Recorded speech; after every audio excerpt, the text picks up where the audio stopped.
అమ్మా చెప్పు సత్తు. ఇక్కడ ఎస్ఐపి ఇంకా ఎస్డబ్ల్యూపి మెన్షన్ చేసిండు.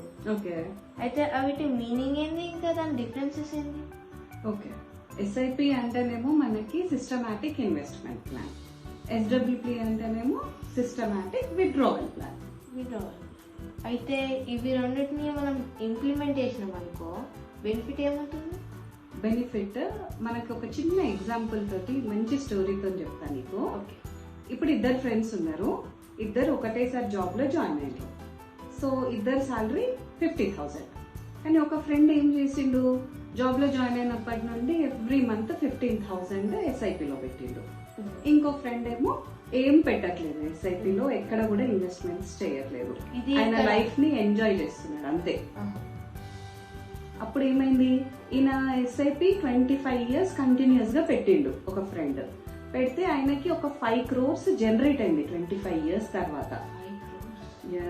5 crores జనరేట్ అయింది.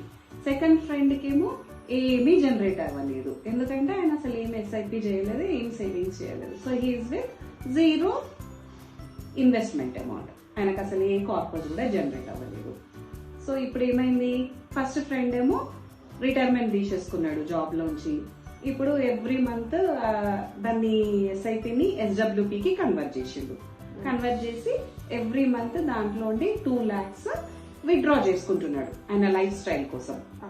అండ్ సెకండ్ ఫ్రెండ్ ఏమో ఇంకా జాబ్ చేస్తూనే ఉన్నాడు, ఇంకా కష్టపడుతూనే ఉన్నాడు లైఫ్ లో. ఆయన యంగ్ ఏజ్ లో ఎంజాయ్ చేసిండు, ఓల్డ్ ఏజ్ లో కష్టపడుతున్నాడు.